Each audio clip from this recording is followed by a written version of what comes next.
আসসালামু আলাইকুম রহমতুল্লাহ। শেখ, নির্বাচন ও গণতন্ত্র কি আলাদা বিষয়?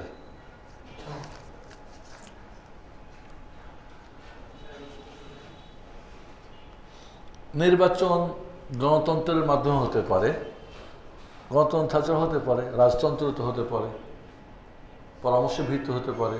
নির্বাচন মানে একজন চুজ করা, সবাই মিলে আমি একজনকে নিলাম। গণতন্ত্র কি ভোট সিস্টেমে আসা?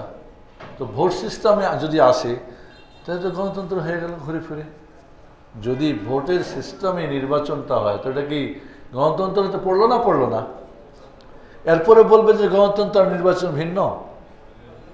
যদি বলেন যে না, গণতন্ত্রের সিস্টেমে নির্বাচনটা হবে না, সূরা ভিত্তিতে হবে।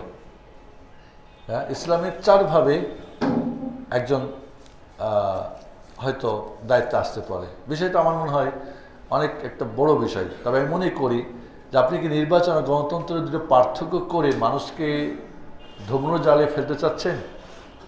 যেটা নির্বাচন হচ্ছে এটা তো গণতন্ত্র না। নির্বাচনটা কি প্রক্রিয়ায় হচ্ছে?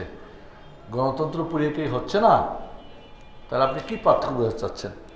যাই না, যিনি লিখেছেন বা বলছেন বা প্রশ্ন করেছেন, দুইটা ভিন্ন, কোনো সন্দেহ নেই। মানে নির্বাচনটা গণতন্ত্রের পরীক্ষা হতে পারে, অন্য কোনো পরীক্ষায় হতে পারে। বার যদি সেই নির্বাচনটা গণতন্ত্রের নিয়মে হয় তো নির্বাচন আর গণতন্ত্রের পার্থক্যই থাকলো। কারণ গণতন্ত্রের নির্বাচনের একটা পদ্ধতি আছে না নাই, সেটাই যদি আপনি ফলো করেন তাহলে দুটার মধ্যে পার্থক্য বলে আমার মনে হয় মানুষকে ধোঁকা দেওয়া হতে পারে।